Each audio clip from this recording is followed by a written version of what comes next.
Muy buenos días a todos. En nombre del equipo de La Otra Mirada, La Tercera y la Universidad Adolfo Ibáñez, les doy la bienvenida a esta nuestra sexta actividad. Esta portada que he seleccionado no es una foto común y corriente, es un amanecer en Marte. Es un prodigio de la tecnología que podamos apreciar esta vista de un planeta que está a millones de kilómetros de nosotros. Es también un estímulo para generar otra mirada y otras miradas. La otra mirada es una instancia para presentar y discutir aquellas ideas que trascienden. Sí, nos interesan las ideas, especialmente aquellas que nos permiten salir de los lugares comunes y generar un pensamiento crítico. Es simple, aquí tenemos una plataforma destinada a provocar una reflexión sana, abierta y en libertad. En agosto del 2010, la prensa reportó que la muerte de Wolfgang Amadeus Mozart en Viena, en 1791, a la edad de 35 años, pudo haberse debido a complicaciones en la garganta, ocasionadas por una infección. No es de extrañar en todo caso, pues morir joven y por causas que ahora no nos sonarían tan alarmantes era lo común en aquellos tiempos. Sin embargo, en la actualidad, cada día leemos titulares sobre avances impresionantes en el campo de la salud, la posibilidad de la medicina personalizada gracias a los adelantos en la genética, exoesqueletos que permitirán mantenerse de pie y hasta recuperar la capacidad motriz de personas con parálisis en las piernas, trasplante de células productoras de insulina para pacientes de diabetes, ojos electrónicos, chips que imitan el cerebro humano, con todo lo que eso promete. ¿Creen que Mozart hubiese muerto tan joven hoy, cuando somos capaces de tantas maravillas? Lo más seguro es que no. Es cosa de contrastar el estado de la humanidad hoy, con todas sus imperfecciones naturales y desafíos pendientes, con lo que era antes. Hace 200 años o menos, la mortalidad infantil era altísima. La gente sufría por afecciones que hoy tratamos fácilmente, a veces incluso de manera rutinaria. Una familia común sumaba entre 8 y 10 hijos, de los cuales solían fallecer la mitad. El estándar de vida de una persona de buena posición carecía de nuestras comodidades más elementales, ni hablar de cómo era la cotidianidad de quienes tenían menos recursos. Hasta no hace mucho, la esperanza de vida de la humanidad era también muy baja. Hans Rosling, un sueco muy famoso por un video en YouTube, recomiendo que lo vean si no lo han visto, que suma más de 7 millones de visitas, lo enseña con una fantástica recopilación visual de datos socioeconómicos. Casi todo el planeta hace 2 siglos, un abrir y cerrar de ojos en la historia, tenía una expectativa de vida de menos de 40 años. Un dato adicional: la esperanza de vida del mundo entero ha pasado de los 52 años en 1960 a los 71 en 2014. Esto no es un mero registro, es la vida de millones de seres humanos en todo el planeta. Y hay más. Piensen en cómo trabajan, se comunicaban y estudiaban las personas antes, incluso en las sociedades más avanzadas. No podían ni soñar las facilidades que cualquier individuo de bajos ingresos tiene hoy, tan solo con un smartphone o un computador y una conexión a Internet. Bienes y servicios que ahora son increíblemente comunes y cada vez más baratos. ¿Han visto cómo estudian nuestros hijos? ¿Han notado las posibilidades que tienen para buscar información y aprender con independencia mientras nosotros estábamos limitados a lo que había en la biblioteca de la escuela, si es que la había, o a lo que nos contaban nuestros profesores? ¿Han pensado en cómo trabajamos hoy, conectados con el mundo y con una velocidad y eficiencia inéditas? Cuando yo me puse a trabajar, a inicios de los 80, nada de eso era previsible. Todavía los documentos se hacían en máquinas de escribir. ¿Han pensado en los familiares y amigos que, estén donde estén, los tenemos en la punta de los dedos, tiempo real, información al instante, soluciones cotidianas increíbles? Un par de clics y llega el mensaje en segundos: Nicolás, su conductor Uber está llegando. Añadan la robótica, la inteligencia artificial, la nanotecnología. Es la cuarta revolución industrial que explica Klaus Schwab, presidente del World Economic Forum, en su último libro. Me refiero a la revolución del conocimiento, de la inteligencia, a la infinita creatividad y capacidad de innovación del ser humano que solo la libertad y la dignidad pueden estimular. Pero ¿cómo hemos llegado a esto? ¿Quiénes lo han hecho? ¿Los gobiernos? ¿Los estados? ¿Solo los gigantes empresariales? ¿Las instituciones y las leyes? Les presento a Jan Koum. Él llegó con su madre a California en 1992 a los 16 años, procedente de la ex República Soviética de Ucrania, un país pobre. Apenas si estaban frescos los escombros del comunismo. Era de familia muy modesta. Su madre era ama de casa y su padre trabajaba en la construcción. En su hogar no había agua caliente y pocas veces se hablaba por teléfono. En los Estados Unidos, la madre de Jan cuidó niños y limpió pisos. Pero el joven ucraniano tenía talento para la tecnología y encontró empleo en Yahoo como ingeniero de seguridad e infraestructura. Un día, en 2009, Jan creó algo que estoy seguro muchos de ustedes llevan en el bolsillo. Tomen sus teléfonos. ¿Cuántos de ustedes tienen y usan WhatsApp?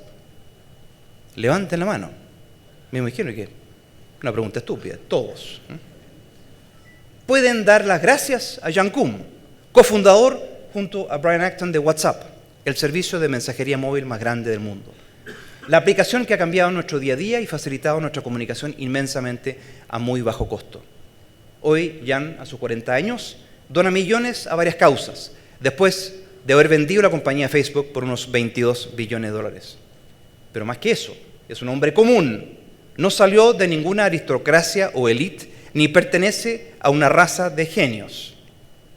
Su invención y nuestro beneficio es producto de su creatividad, de su talento en acción y de la prueba constante y diaria de incontables usuarios en todo el globo del mercado. Es decir, de cada uno de nosotros. Es uno entre millones de creadores, artesanos, comerciantes y emprendedores que han pasado por la historia moviendo el mundo con ideas, trabajo y esfuerzo.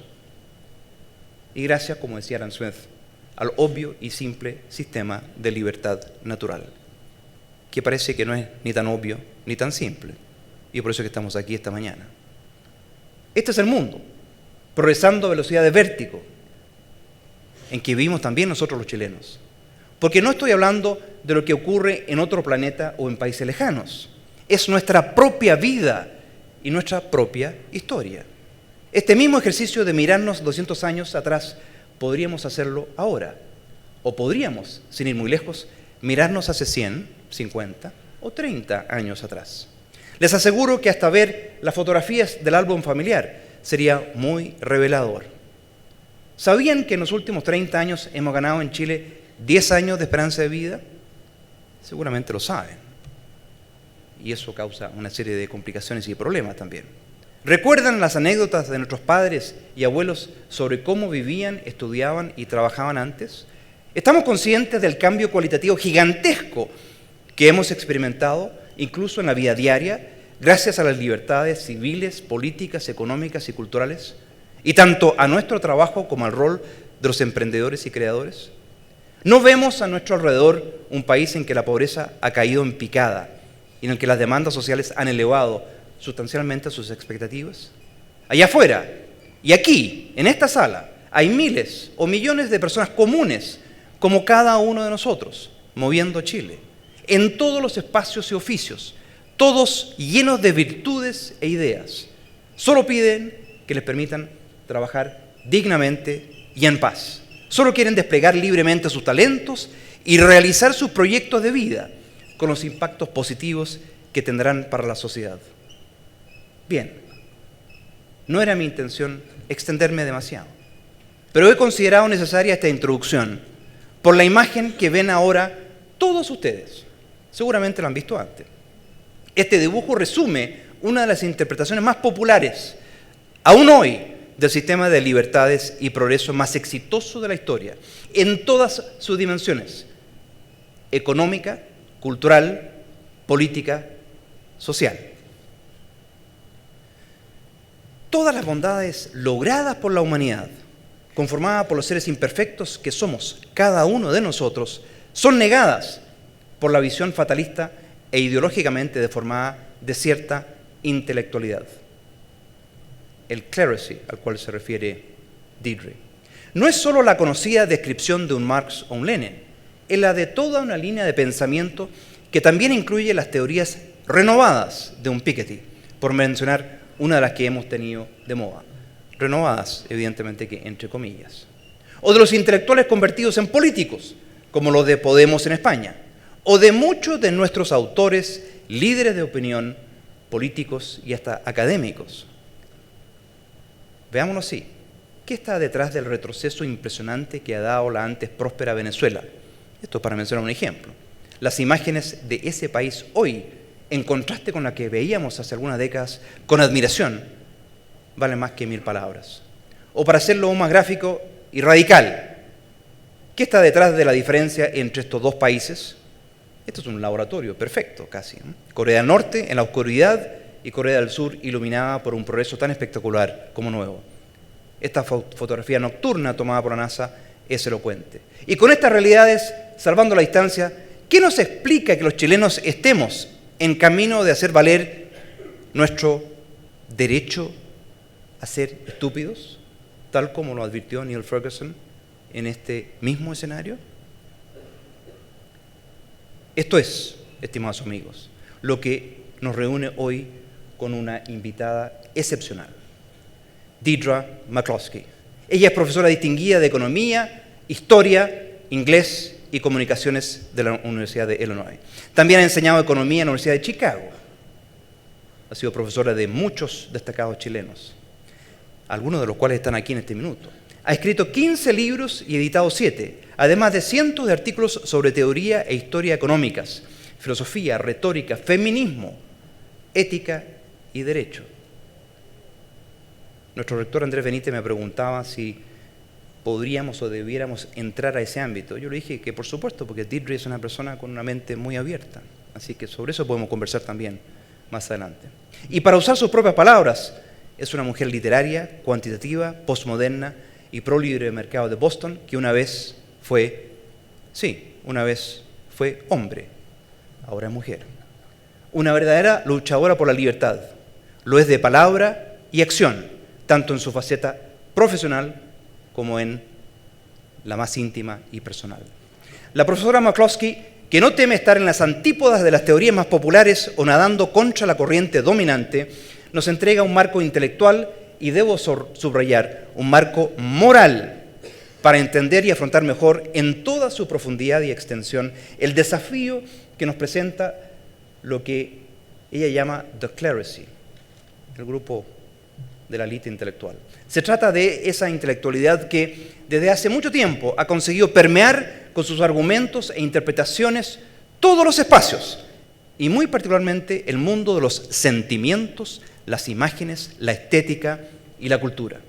Y lo ha logrado contra toda evidencia, precisamente cuando los hechos demuestran que nunca antes hemos tenido un desempeño tan espectacular, prometedor y esperanzador en todos los indicadores económicos y sociales, reflejo de las mejoras en la vida cotidiana de cada uno de nosotros, de la gente común. Su trabajo nos permite repasar nuestra historia y apreciar la magnitud de nuestra evolución, el gran enriquecimiento, ese que ha generado tanto de lo que vemos y disfrutamos hoy. Porque todo lo que nos rodea y que nos parece que siempre estuvo ahí, pues no siempre ha sido parte de nuestra existencia. Y sobre las causas del progreso, la profesora McCloskey tiene mucho que decir. Creíamos, por ejemplo, que era el producto de una élite de pensadores iluminados y guías, o simplemente de estados y leyes. ¿Fue la revolución industrial en sí, tal como nos han explicado siempre? Pues no. Ese es el planteamiento de ella. Es esencialmente la obra de millones de personas comunes, de todos los oficios, especialidades, ideas y talentos, del reconocimiento del aporte de gente común, de personas por primera vez valoradas, gracias fundamentalmente a un proceso largo y a veces tortuoso, que ella resume en las 4 R's: Reading, Reformation, Revolt and Revolution. Gente con común con virtudes como la prudencia, la justicia, la templanza, el coraje, la fe, la esperanza y el amor. Estas son las virtudes burguesas a las cuales ella se refiere. ¿Creíamos que era una cuestión de acumulación de capital? No, dice ella. Es principalmente la feliz consecuencia de un cambio ético de gran escala y trascendencia. Deirdre McCloskey también nos ayuda a comprender mejor nuestras propias nociones de tolerancia, igualdad e inclusión social y hacerlas parte de nuestro lenguaje, sin complejos y claramente. ¿Hay alguna idea como el liberalismo que haya reivindicado tan decididamente la libertad y dignidad de las personas, no diluyéndolas en el colectivo o sometiéndolas a la voluntad de alguna forma central de poder? ¿Hay alguna otra que haya puesto realmente al ser humano y a cada uno de nosotros al centro de la reflexión y que haya generado soluciones y mejoras reales, no espejismos ni utopías? Aún con todo esto, pareciera que hemos perdido la batalla, quizás por nuestra ignorancia o por nuestro temor a defender lo injustamente caricaturizado o demonizado por otros, o como consecuencia de un sentimiento de culpa alimentado por la incesante artillería cultural de la intelectualidad. Y nos hemos convencido de que somos parte de una élite privilegiada que debe ser frenada, controlada por miles de regulaciones y castigada con impuestos asfixiantes. Quizás merecedora de la condena social. Que somos parte de una burguesía, no como la define la autora que nos acompaña, sino con las asociaciones negativas que tiene el término en nuestra cultura: abuso, explotación, engaño, injusticia.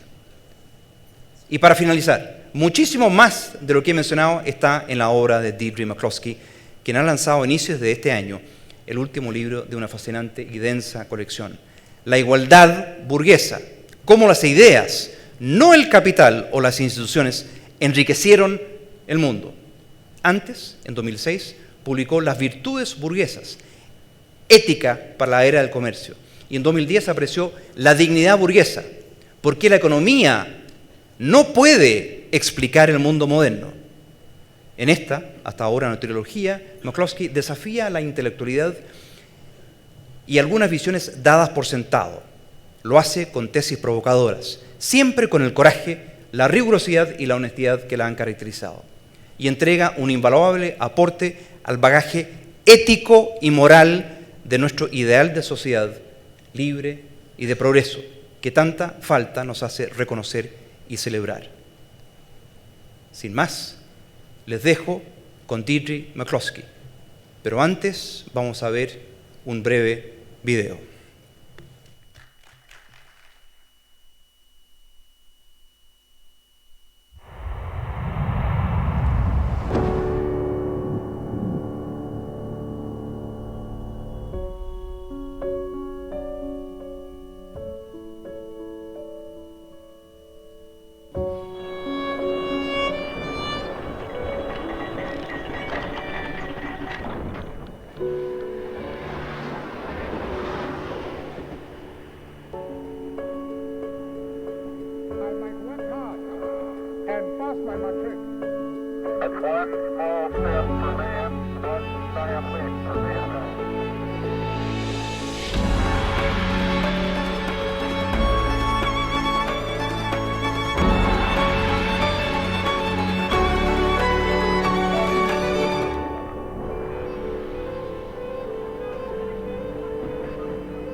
Los dejo entonces con nuestra querida invitada Deirdre.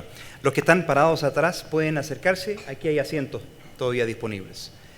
Deirdre, the floor is yours. Yes. Thank you much, dear.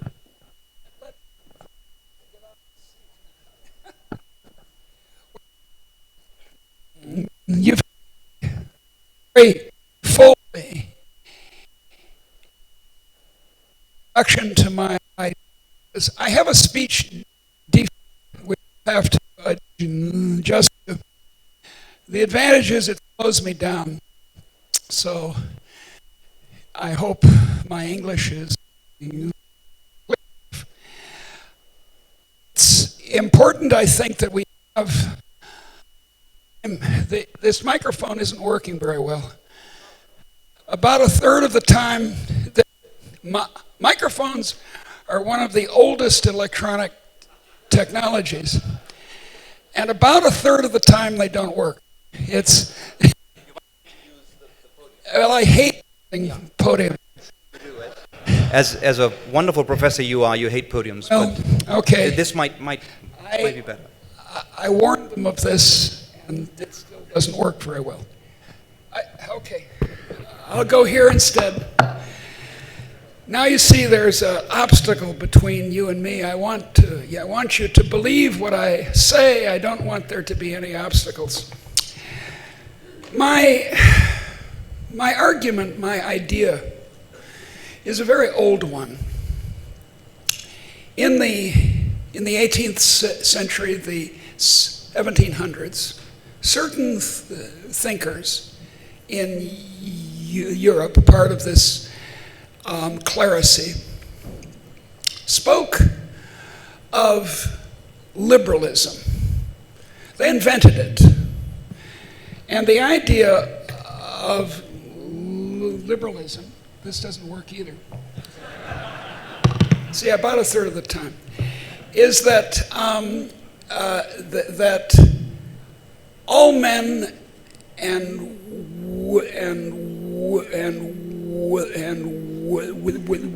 see, I do stutter.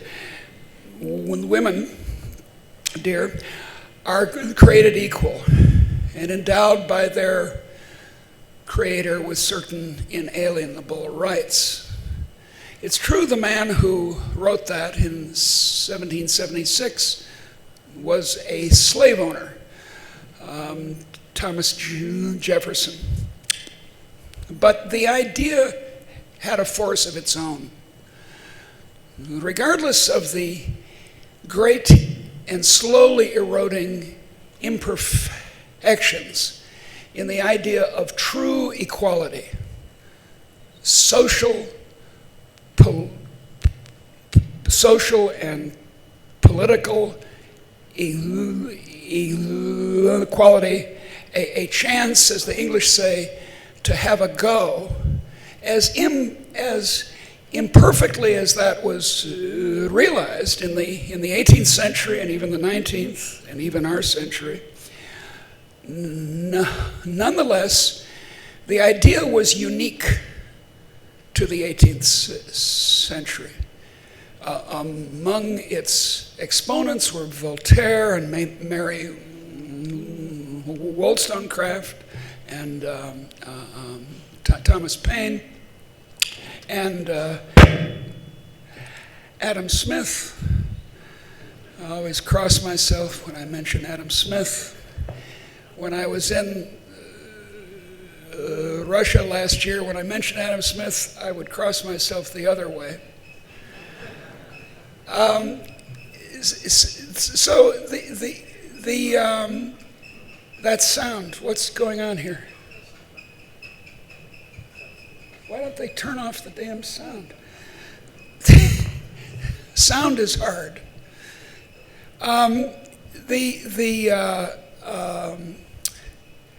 So that idea, I claim, caused the modern world. Without the idea that everyone here is allowed to open a hairdressing salon or invent a computer or start the modern university. Everyone here is able to, in a way that neither the system that we came from of aristocracy allowed them to, or the system of socialism or slow socialism in regulation that we're going towards. Neither of them allows people freedom to have a go. A way of expressing this is that the clerisy, the artists and the intellectuals, the filmmakers, rock musicians, journalists, have had in the last 3 centuries 3 ideas. One, this very good idea of liberalism, which inspired what I call the bourgeois deal. Let me,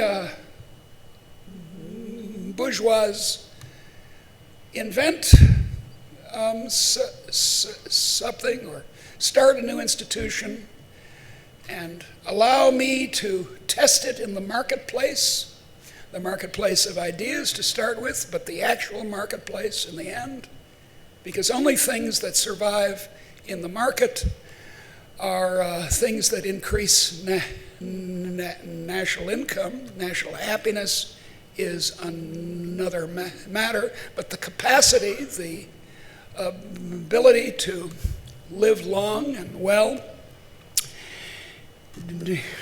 depends on a market test and can't be settled in some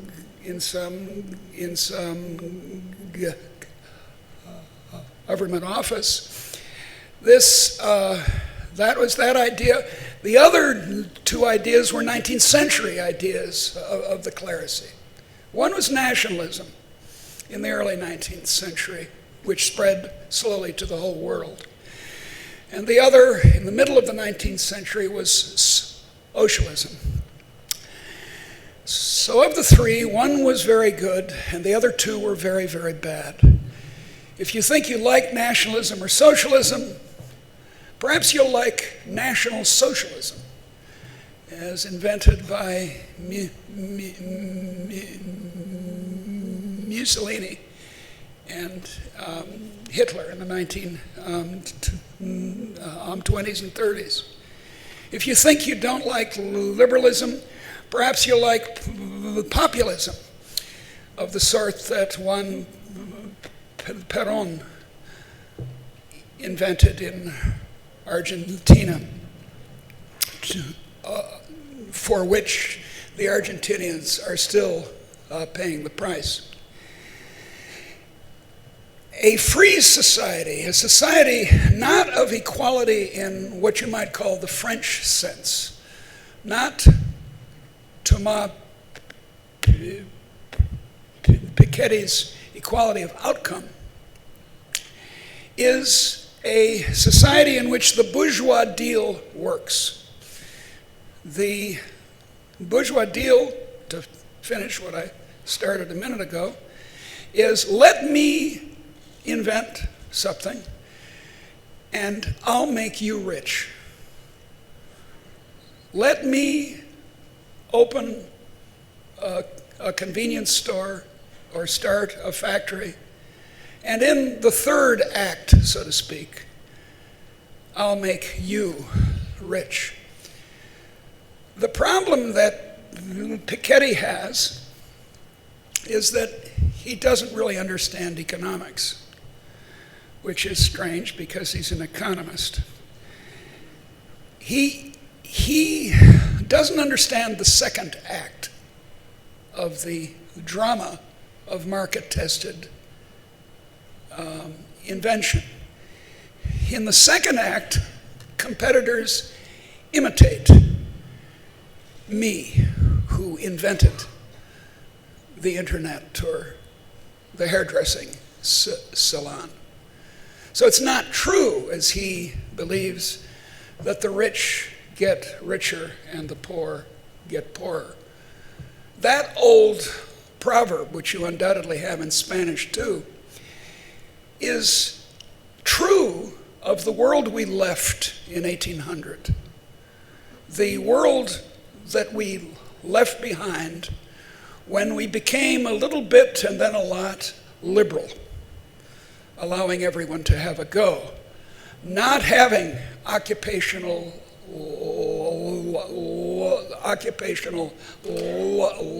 licenses, not having tariffs, not having obstacles to having a go.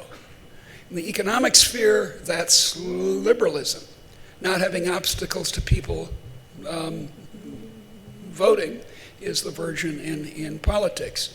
Not allowing free speech is the version that's being tried out now in Turkey and Russia and Hungary again. So this liberalism brings the mass of people to the bourgeois deal. It brings them cooperating with each other. It's often said that a market society is one of competition. No, that's not true. There's massive amounts of cooperation that goes on in a market economy. But in this second act, there is competition, there is entry. Entry is the key. Letting people have a go is the key. Without entry, with the, if you admit the plausible sounding arguments of regulation, we can't, look, here's an example. Anyone in this room can, this afternoon, start a consulting business as an economist. Maybe you don't know anything about economics. Don't worry. You're free to put an ad in the newspaper and have a little sign on your door. George Smith, expert economist. Because there's no license to become an economist. I mean, you might think, well, you have to get a PhD. No, you don't. You can call yourself an economist anytime you want.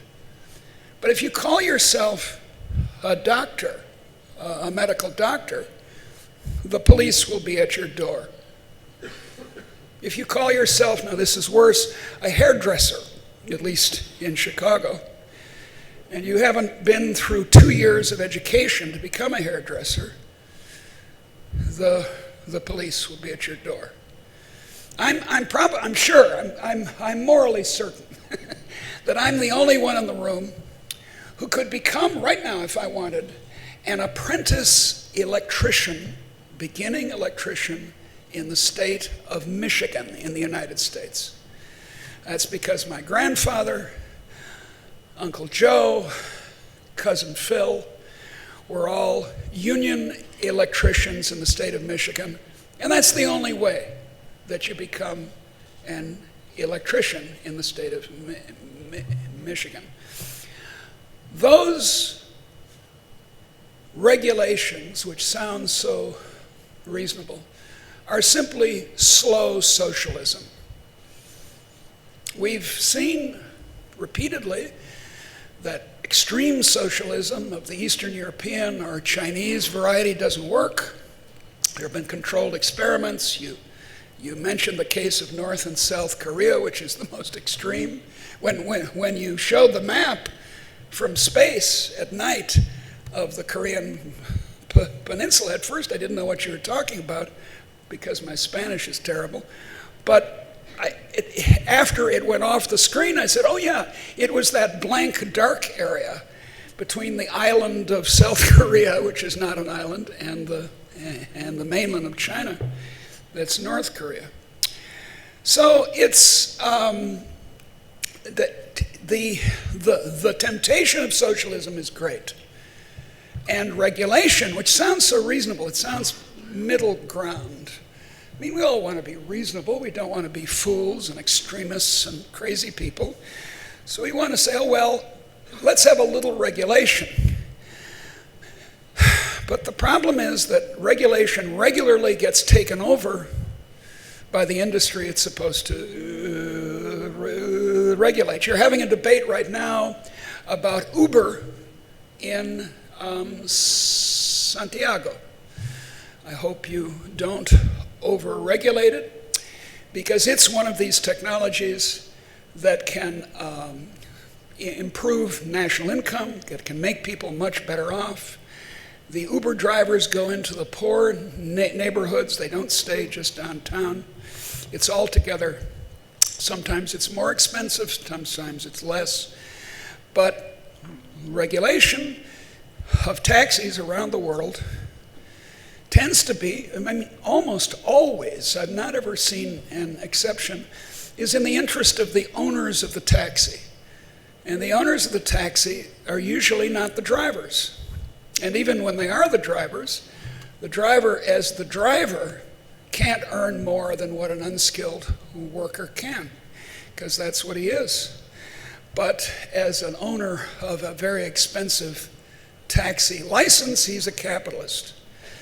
And he wants to protect his capital value, which sounds reasonable enough, except you get hurt. So if we go down the way of nationalism and socialism to National Socialism, or the moderate path of regulation, we simply cripple this engine of liberalism. Just a few more words. One is this word. We've got to take back the word liberalism from our opponents, many of whom are my friends, and declare to them that liberalism is not the same as a reactionary conservatism. It's not, I've got mine, to hell with you.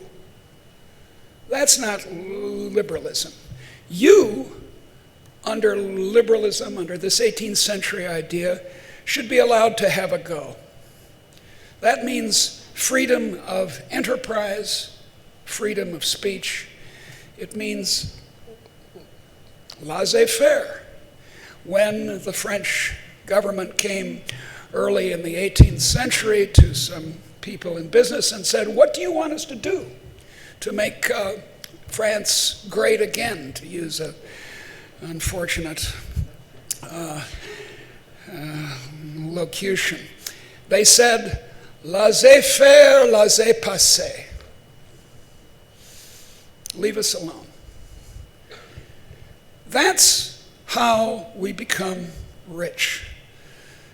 Rich, I mean adequately so. We can't make the poor better off by stealing from the rich. But it shouldn't be our purpose as liberals to make the rich richer. That's not the purpose. We should say at the beginning of our speeches, and here I am at the end, saying that what liberalism is for poor people. I got into economics, as most economists did, to help poor people. I stay in economics because I want to go on, well, to the extent I do, helping poor people. If I ever debate Thomas Piketty, they tried to organize, the BBC tried to organize a debate between him and me, but he wouldn't do it. Why should he debate some professor from the United States? I will ask him how he spent the rewards from his book. Did he give them to the poor? I wonder. The poor are not made permanently better off year by year by taking from the rich and giving to the poor. A certain amount of that, as a Christian liberal, I'm in favor of. We in this room should be paying for the education of the poor, the elementary and secondary school education. I agree with that. That doesn't mean it has to be supplied through the state. It means that we should be taxed to pay for it. So there should be some of this transfer, but a small amount. the way to really help the poor is to have the economy grow. And the way the economy grows is not through the government choosing winners. It's not through investment projects. It's not through intervention by the wise heads in Parliament. It's allowing people to have a go. So I think it'll be more interesting than hearing me go on and on about this. I've written 1,700 pages on this, so we could close the doors, lock the doors, and bring food in, and I could spend the next 3 days reading to you these great books. One of which, by the way, has been the first one has been translated into Spanish. I could read them to you, and then you would truly be convinced. But perhaps a more useful way of spending our time is further conversation. So thank you very much, and let's try to get a microphone that works. Does this work? Yeah.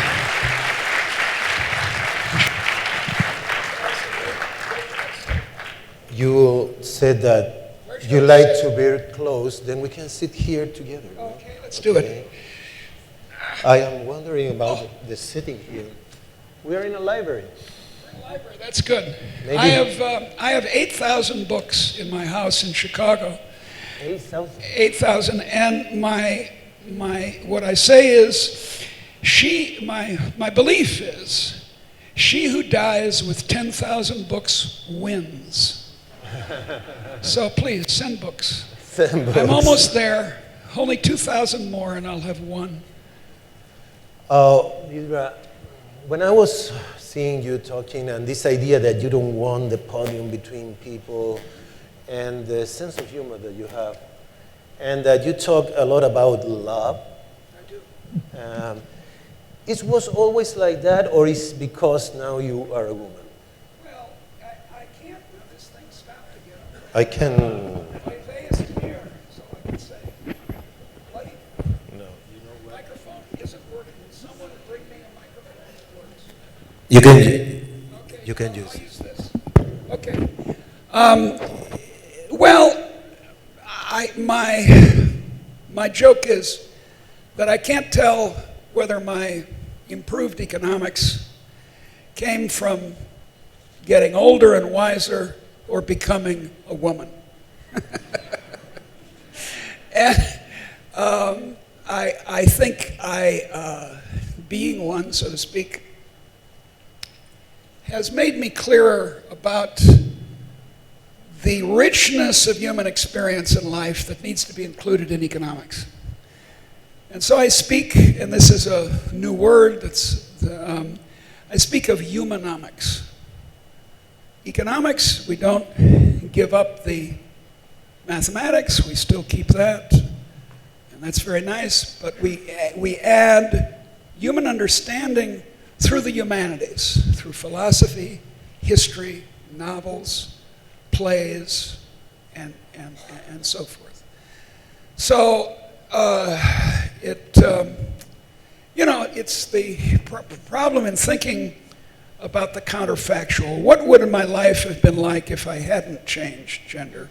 How would I have developed intellectually? And it's, I think I probably would have moved down the path a little bit more towards humanomics, but I don't think I would have gotten all the way there. There is a history that I read from you, and I don't know if it's true, that when you came to your boss in the university and announced him that you will become a woman, he said, "Sounds good, you will tell you." Okay. The story. It's very funny. At least I think it's funny. Maybe you will too. He was my dean in the business school I worked in at the University of Iowa, and like me, he's a free market economist. You know, free market, free markets. And one day before I came out as Deirdre, I was in his office and he noticed that I had studs in my ear because I'd had my ears pierced, because that's a lot better than having those old clips, you know, clip earrings, they don't work. But I was still Donald dressed in Donald clothes. And I hadn't told anyone. And he sees the studs, and he says, well, what's the matter? You turned queer? In a kind of, the way that men do, kind of gender policing. It was a friendly joke. He was actually not hostile to homosexuals or anything like that. But, that's what they do. And I said, well, do you want to hear the story? He was a little startled. So we went into his office, and I told him what I proposed to do. This was in 1995. And the first thing he says is, oh, thank God. I thought you were going to confess to converting to socialism. Then he said, wait.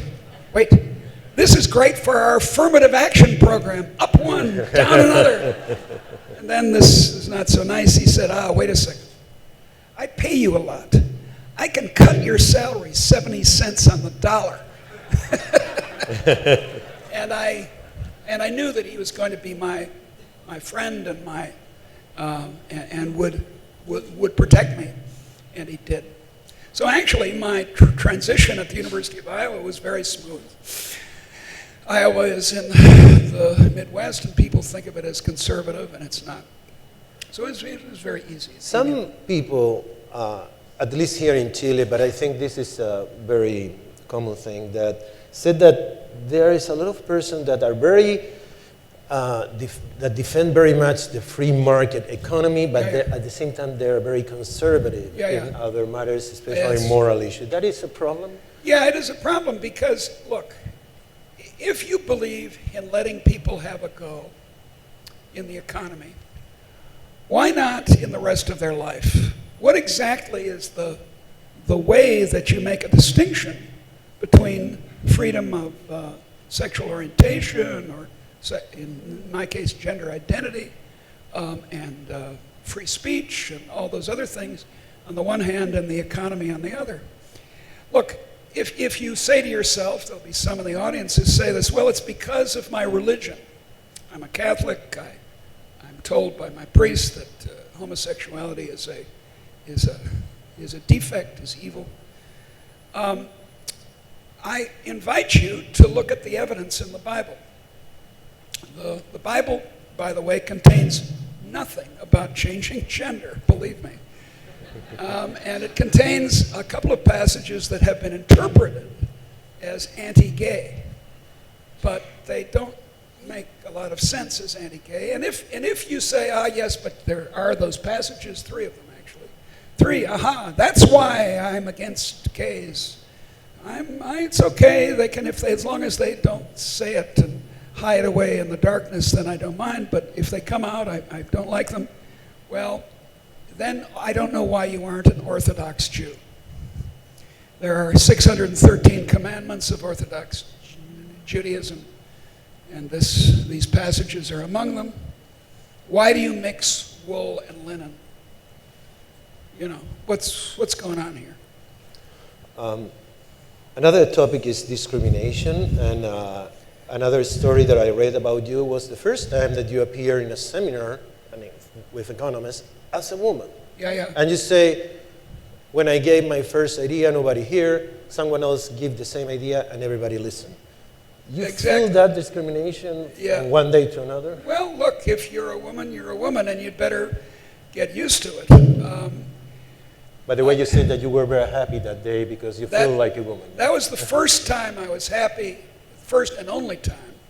What happened is that I was in a group of economists, and we were talking as economists do. This was in Holland at Erasmus University, and I was in a group of economists, all men, and they all knew about me, and I was the only woman, and I made a point.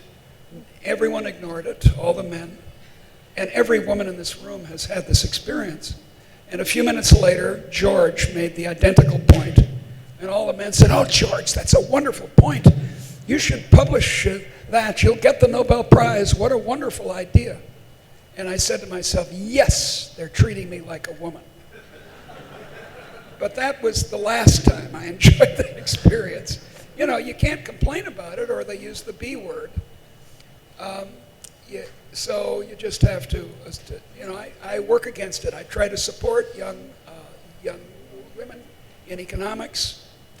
I try to do what I can for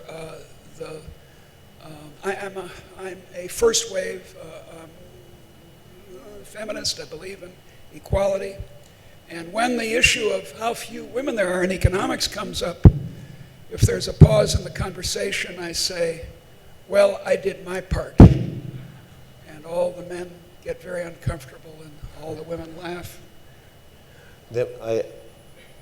Everybody said me, don't ask this, but I have to ask you this. Go ahead. Ask me anything. I'm the answer. You are the only person that can answer this question. Ask me anything. What is better than to be a man or a woman? Women. Be a woman. There's no question about it. Look. Here's why. Most men don't know about the friendship of women. In my book called Crossing, where I tell about the 3 years of my transition, I have a list of all the women who helped me, who reached out in sometimes minor ways, asking me to lunch, sending me a nice note. And there are 240 names in the 3 years of my transition. If you went from female to male, and there are about an equal number of those, although this is, in both cases, a minority desire, you're pretty much on your own. And I was a man, and when I was a guy, I was a guy. You're looking at the captain of her high school football team, and I mean American football, where you crash into each other.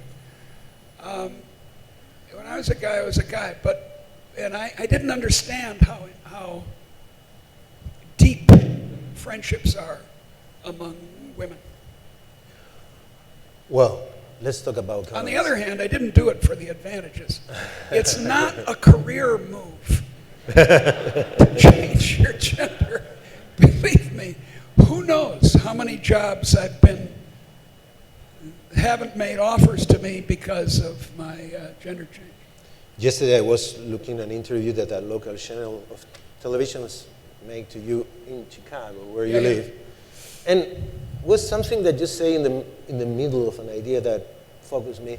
You say, capitalism, I hate that word. Yeah, I don't like capitalism. It's a silly word. It was invented by our enemies. Let's understand that to begin with. But that doesn't distinguish it from lots of words that we adopt. Quakers, for example, the Society of Friends.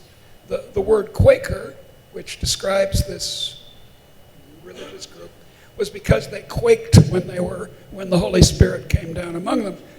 And so it was a hostile characterization of them, but they said, okay, yeah, I'm a Quaker.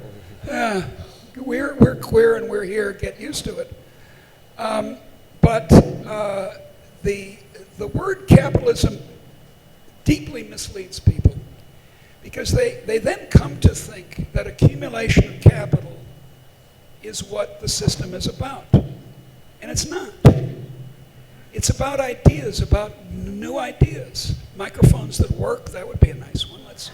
Let's get someone on that project. Maybe if you put it there. Yeah, no, it's okay. This works. I think people can hear me now, can they? Yeah, it's okay. It's the ideas that then make the investment worthwhile. As John Maynard Keynes said, that Keynes was one of the many heroes of my youth. Marx was, and Lenin was, and then Keynes, and then gradually I shifted away from that. But anyway, Keynes said in the 1930s that within a generation or two, the return to capital could be brought down to zero with investment, if there was no innovation. If there were no inventions, no new ideas for a hairdressing salon, no new ideas for an internet, there would be nothing to invest in. You see what I mean? So very soon, so investment pouring capital into an economy, which was once the World Bank orthodoxy, is pointless. It doesn't work unless you have ideas, unless you have good ideas, new ideas. And they don't have to be fancy, they can be very ordinary. but they have to be new. It gravely misleads everyone. For example, my friend Yanis Varoufakis, the former finance minister of Greece, is a friend of mine.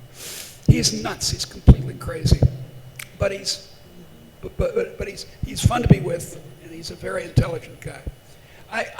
This is how cool I am. I've ridden on Yanis's motorcycle. That's me. Wow. But he understands the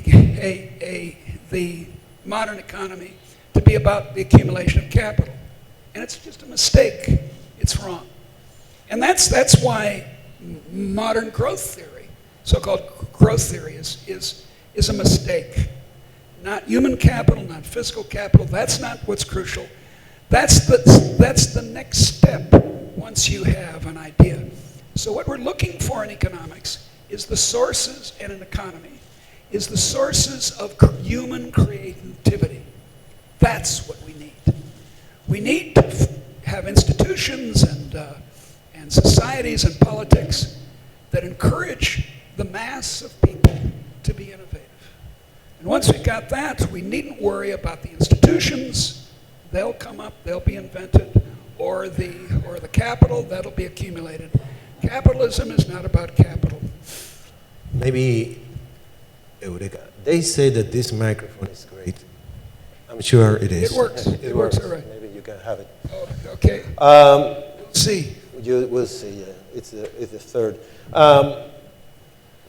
Then you said that your main concern are poor people, not rich people. You're not worried about how many houses, cars, yachts have people. No, that's right. That you are aware of poor. That's why you are an economist. Yeah. That means that income distribution has nothing to say in this debate. I mean, the idea of this is a party that less and less people are invited.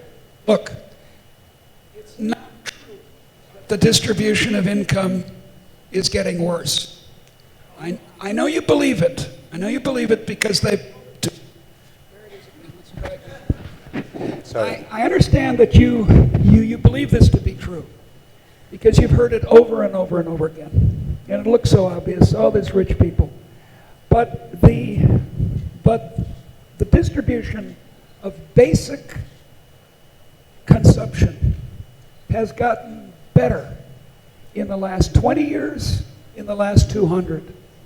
Whatever time period you take, the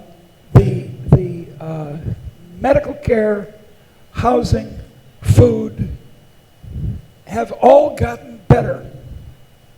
Now, of course, you can complain about, I don't know, financial wealth, as Piketty does. Make his formulas, which are false, and you say, we're doomed. The rich are going to get more and more wealth. But for one thing, he excludes, and he keeps saying it in his book without any argument for it, that he excludes human capital, which is the largest part of the source of earnings anyway. And then out of earnings, there's consumption. Do you really care if Lillian Betancourt, the richest woman in the world, has another castle, chateau, or another yacht? I don't. Who cares? So she has another yacht. Taking away her yacht is not going to make the poor that much better off. What is going to make them better off is economic growth. We're at 3% or 5% a year, such as in India. That really relieves poverty permanently into the future. Whereas taking from the rich to give to the poor, you can do it 1 year. Next year, the rich are not going to appear to be harvested again. It's not going to work. So this focus that his book and other developments have put on the front page of people's minds is a big mistake. Equality is not the problem.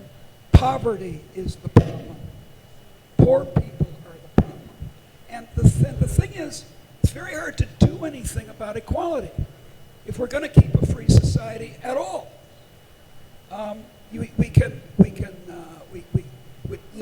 improve elementary education. I'm all for it. Let's all go and work for that. I want basic health care to be good. I told you, I'm a Christian liberal.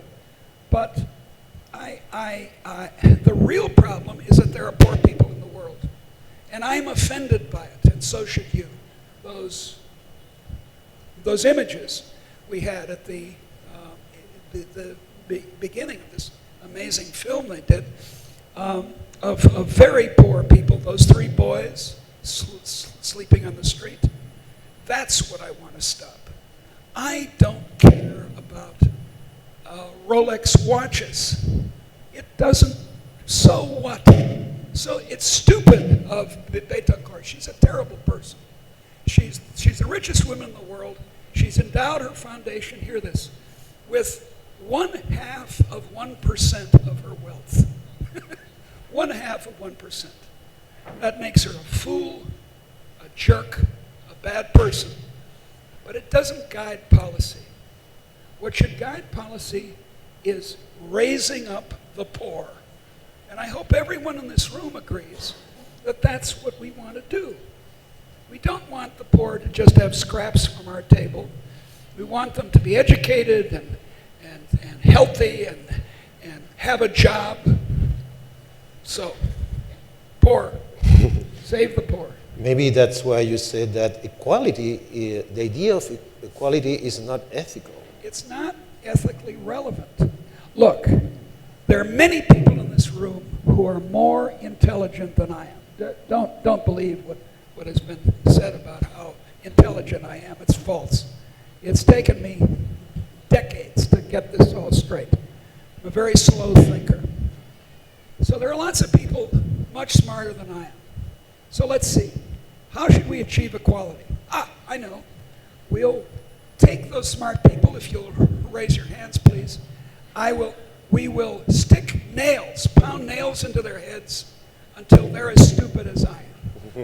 How's that for a proposal? There are some people, there are many women in the room who are shorter than I am. And I wish I was shorter.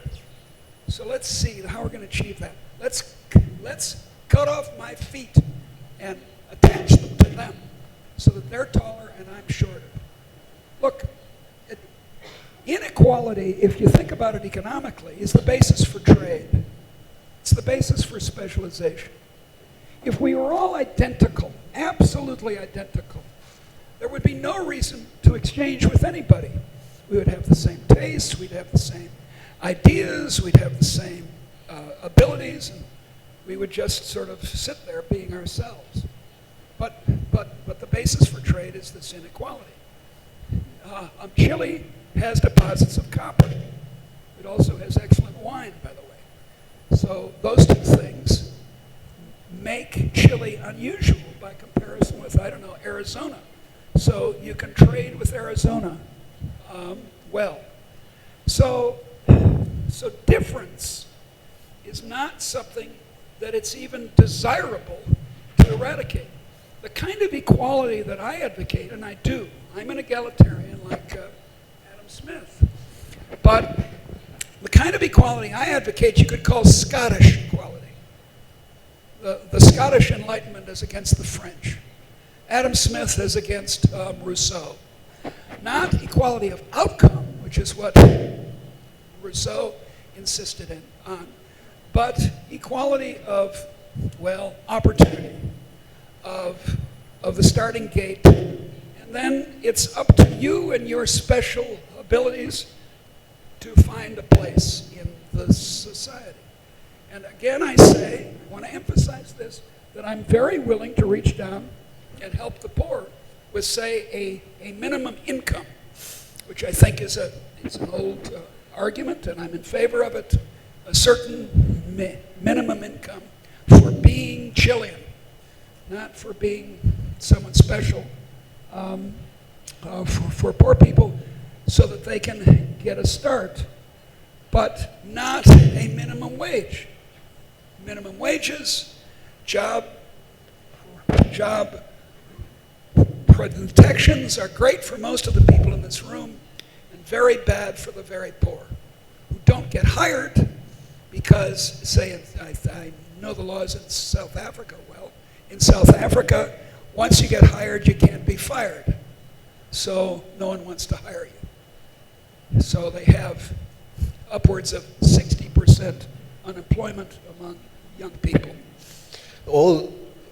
Deirdre, you must concede, in fact, that all this discussion about the benefit of the freedom of the free market came in part of the confusion that people that defend the system have made. For example, you worked a lot of years in Chicago University. Yeah, 12 years. You were very close with Milton Friedman, that's right. I wasn't close personally, but he was down the hallway, and you have no idea how much that inspires you. Yeah, well, that's the closest thing that I have to say about Milton Friedman. But at the same time, don't you think that school and many others posed an economy more cold? I'm sure that the people that say that free economists cares about rich people or not poor people came from many of their conceptions. Well, there is a version of libertarianism which I call brotherly or fatherly, which is, I don't care about you. If you're poor, it's your own fault. And I don't subscribe to that. I'm a sisterly libertarian, motherly, although I wasn't ever a mother. But so there's that problem, that our image is being spoiled by conservatives who just want to hold on to what they've got, and by libertarians who take this harsh, unsympathetic line. But we as liberals need to seize back the emotional high ground, the ethical high ground. We've got to start saying, we're for the poor and we know how to make the poor better off. You socialists have repeatedly shown that you can't. I think it's happening now in your own country here. And we have to work against the presumption, and it's a real problem, that everyone comes from a socialist society. Everyone here was raised in a family. And families are socialist, right? Mama is the central planner. Income falls like, manna from heaven. It just falls down on the family, and we don't know where it comes from as children. And as children, we're happy and comforted. Things are taken care of. And there's a deep nostalgia for the family, which makes us think that we can do the same thing in a society of 17 million people. That we can make it a family. In Sweden, in the 1920s, a famous politician, Swedish politician, spoke of the national home. And this phrase dominated Swedish politics for half a century. And you can see why people love it, because we all want the security of childhood again. And it's hard to convince people that no, they don't want that. They want to be adults. They want to be free, independent adults. But that's what we've got to encourage, and we have to do it in a warm way. For instance, I just saw an excellent film called, it's kind of a chick flick, as we call it in English. The women in the room really need to see this movie. It's called Brooklyn. And it's about an Irish immigrant girl who comes to the United States and finds true love, but she finds autonomy as well. She finds a free economy. This is 1953 we're talking about. And by contrast with Ireland at the time, Ireland has changed a great deal since then. In contrast to the Ireland of the time, she finds the United States liberating. And that's So she, instead of being in her comfortable home in Ireland where her mother is, where the friends of her childhood are, she ventures to the United States and marries a plumber. And that's the spirit that we need to encourage.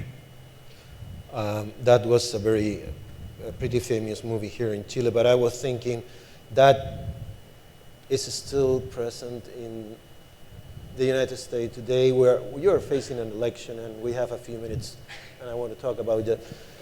I saw the debate the other day, the first one. Everybody said Trump is a kind of crazy man. Yeah, he's a crazy man. I don't feel that even Hillary Clinton represents what you're saying. What's that again? I don't feel that Hillary Clinton also represents what you're saying. No, she does not. But on the other hand, that doesn't make her equal to a lunatic. No, that's right. To a vulgar, stupid man who has an attention span of about 8 minutes. It's a serious job being president of the United States, and Clinton at least knows how to do it. And she's going to be a slow socialist. She's going to be a regulator. She's going to keep it. Now, it's not really going to happen because we have this deadlock in our system. Makes it very hard to change things in a hurry. Yeah. But I am truly appalled, and I wish Rudy Giuliani, who was on the stage last year, right here. I wish he hadn't done what he's done, which is to be one of the main spokespeople for Trump. It's shameful, actually. He's an intelligent guy. He's very able at what he did when he's mayor of New York and so forth. But this is, I wish he were here. I would debate him. Because so pray in whatever faith you have, atheism, Catholicism, pray that Hillary wins. Why do you think that Donald Trump, as you describe as a lunatic, and I don't know, it's so popular? Because at the same time he can win the election. I know he can. There's a chance. And look, this is not uncommon. I mention again Juan Perón. And if you want the United States to go the way of our good friends in Argentina, then we'll pray for Donald Trump. Because it's populism. It verges on fascism on the one side and communism on the other. It's really, really dangerous. Our great American journalist, H.L. Mencken, about 100 years ago said democracy, majority voting, is the theory that the common people know what they want and deserve to get it good and hard. And that's what we'll get with Donald Trump. So no, I honestly am appalled. My man is Gary Johnson, who's a sensible guy. He's not a fool. He doesn't know about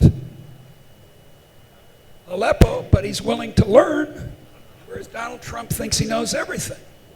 And this is it's a dangerous attitude in science, but it's more dangerous when you're the president of the United States, that you aren't willing to learn anything. Harry Truman, our great post-war president, said, an expert is someone who doesn't want to learn anything new, because then he wouldn't be an expert. That's very good. Well, Deirdre, we are running out of time, but we will pray for your country. Thank you, please. And you will enlighten us with your idea for our country. Okay, that's the deal. You know what the people in Mexico say in Spanish, but I can't do it. Poor Mexico, so far from God, so close to the United States. Okay, thank you very much. Thank you.